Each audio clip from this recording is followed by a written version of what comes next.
La noticia requiere profundidad. En Notimundo están los protagonistas de la noticia.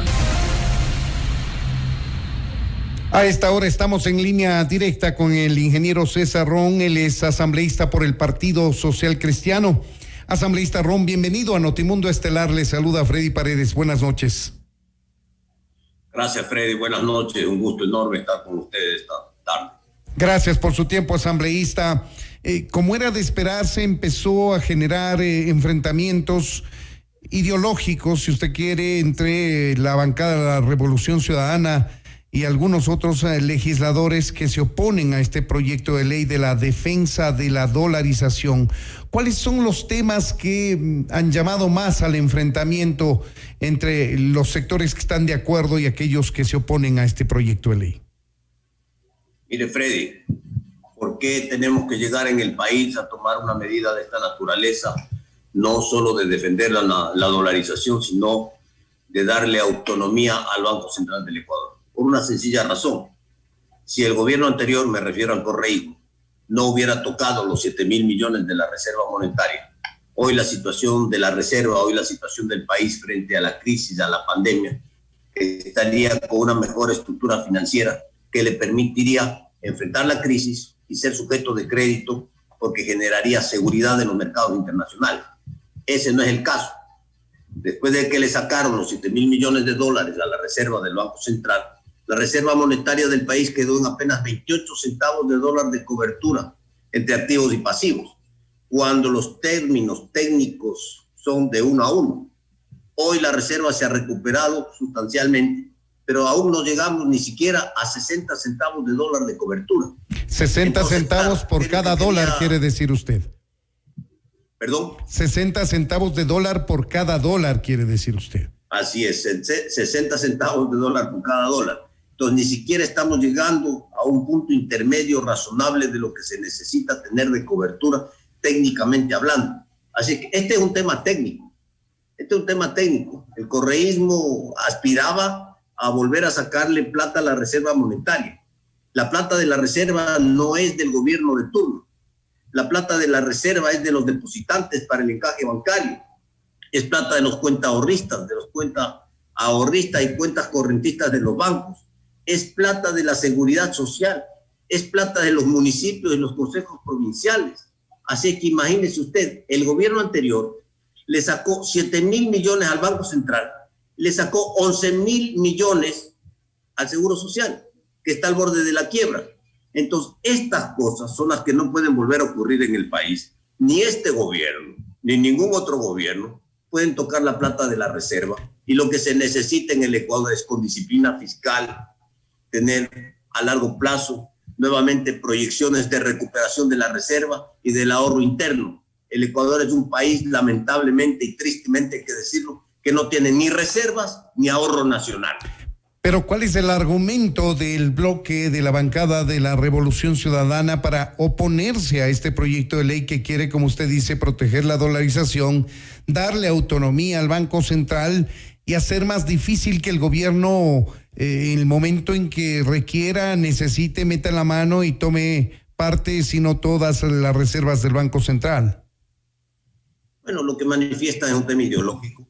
Ellos no dan marcha atrás de que es el Ejecutivo el que tiene que llevar adelante todo el proceso de manejo de las finanzas públicas, y eso es lo que se tiene que cambiar, eso es lo que se tiene que hacer. No están de acuerdo con que el Banco Central tenga los 4 sistemas de balance, donde cada sistema pues refleja de manera transparente el uso en uno de los depósitos de los activos, el otro de los fondos de los activos y pasivos no financieros, etcétera, etcétera, etcétera. Y finalmente el balance consolidado que debe tener el Banco Central del Ecuador. Ahora, esa posición asambleísta es totalmente entendible en función de que aspiraban que su representante llegue al Ejecutivo. Esto no ha ocurrido así en la práctica.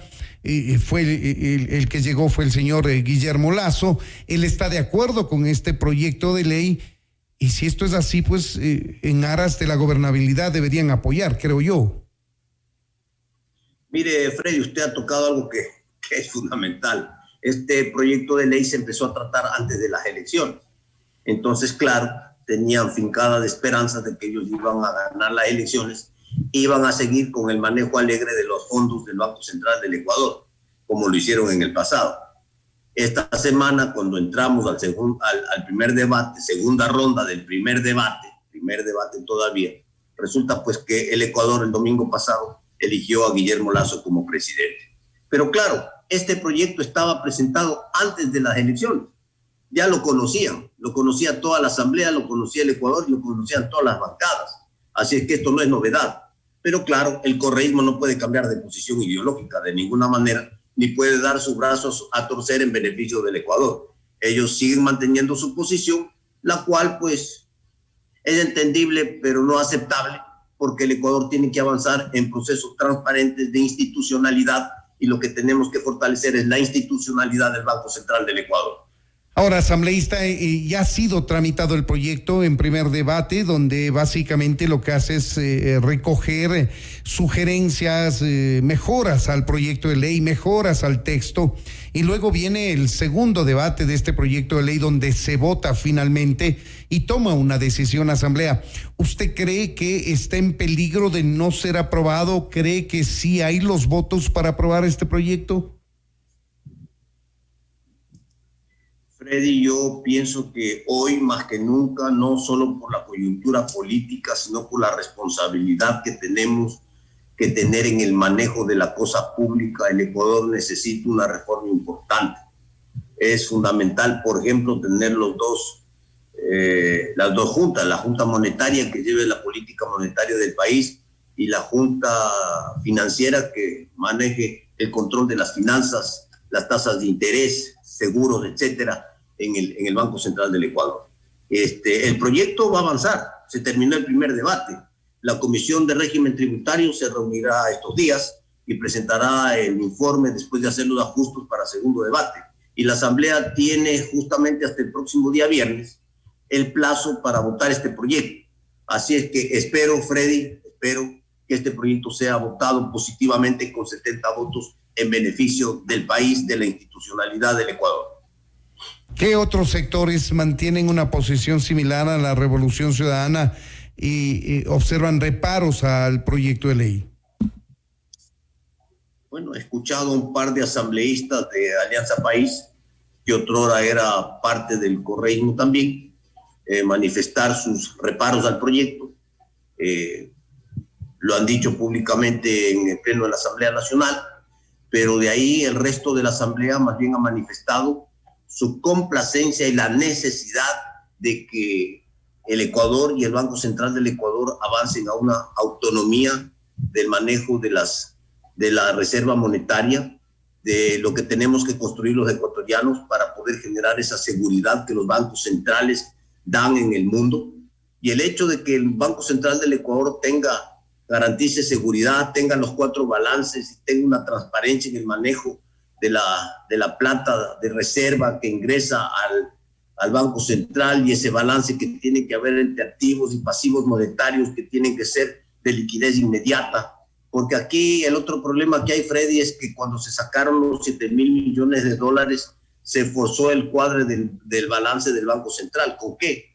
Con bonos, con papeles y con activos y acciones de entidades públicas como el Banco del Pacífico, que si hoy los queremos realizar y conseguir los 7,000 millones de dólares, nos encontramos con la sorpresa que los papeles, las acciones y los bonos no valen 7,000 millones de dólares. Entonces, estas cosas son las que tenemos que evitar. ¿Para qué? Para que el Ecuador sea sujeto de crédito, para que el mercado mundial sepa que el Ecuador maneja las cosas con transparencia. ¿Para qué? Para que el Fondo Monetario le dé al país recursos, al igual que los multilaterales de crédito, para poder seguir estabilizando el sistema monetario en el Ecuador. Así es que esto es de gran responsabilidad, porque ante la crisis económica financiera que vive el país, nosotros no podemos de ninguna manera volverle a generar un hueco a la economía, parar los flujos de recursos, porque esos 4,000 millones de dólares que tienen que venir al Ecuador con esta reforma legal son fundamentales. ¿Para qué? Para seguir estabilizando las finanzas públicas, y no podemos generar esa falta de liquidez en el sistema financiero público nacional. Vamos a ver cómo se comporta la Asamblea Nacional. Primero el informe que deberá presentar la Comisión de Régimen Económico y luego el criterio de la Asamblea Nacional respecto de lo que se plantee finalmente en el informe para segundo debate. Asambleísta Ron, me queda un par de minutos y quiero aprovecharlos para conocer qué es lo que tiene pendiente ahora mismo la Asamblea en menos de 30 días de gestión que les queda a ustedes, los asambleístas, en este periodo legislativo, puesto que los nuevos tendrán que instalarse el 14 de mayo. Freddy, no queda mucho tiempo. Ayer se perdió lamentablemente 14 horas con el juicio político del ministro del Trabajo. Queda pendiente este proyecto que es de emergencia económica que se tiene que votar de aquí al viernes. Y queda pendiente también hasta el próximo viernes el veto parcial de parte del Ejecutivo a la ley de extinción de dominio que tiene un dictamen de la Corte Constitucional. Así es que la Asamblea viene pues con una marcha forzada. Hay algunas leyes que están en segundo debate que entrarán a su discusión y votación, algunas de este martes, otras la siguiente semana, y de ahí se terminó la Asamblea. El resto ya es armar el proceso de transición, dejar la agenda legislativa que queda pendiente para entregarle a la próxima Asamblea Nacional. En materia de fiscalización, ¿alcanzarán a sustanciar el juicio político en contra del ministro de Salud? No lo sé, a pesar de que ustedes saben que se hizo la reforma al Código Orgánico de la Función Legislativa y ahora pues la Comisión de Fiscalización no es como antes. Hoy hay unos plazos que se tienen que cumplir y no solo eso, hay informe positivo o no hay informe positivo de juicio político, es el Pleno de la Asamblea Nacional el que resuelve si pasa y da lugar al juicio político, como ocurrió con el juicio del ministro de Trabajo. El Pleno de la Asamblea resolvió dar paso al juicio político. Ayer no hubo los votos para la censura y destitución, que es otra cosa totalmente diferente. En eso nos ocupamos en la entrevista anterior en detalle, asambleísta Ron. ¿Cuáles son los proyectos de ley que a su criterio quedan en el escritorio para conocimiento de los nuevos legisladores o temas en suma que deban tener una urgente reforma legislativa? Tema impuestos es fundamental, ¿no? Hay unas reformas al Código de la Niñez, están pendientes, y todo este archivo de proyectos, esta canasta de proyectos de leyes que están, una del primer debate, otras del segundo debate para la votación, tienen que ser entregados a la nueva Asamblea, y la nueva Asamblea Nacional tiene que armar una agenda legislativa, empezar a trabajar con estos proyectos que quedan pendientes, mientras se van valorando los nuevos proyectos que se irán ingresando para estudio en la Asamblea Nacional y para el dictamen de nuevas leyes. Así que las cosas tienen que hacerse ordenadas, no se puede seguir trabajando al apuro. Hay otras leyes que están todavía dentro de comisiones en el proceso de estudio, de corrección para presentar para segundo debate. Eso pues la nueva Asamblea tendrá que establecer las prioridades.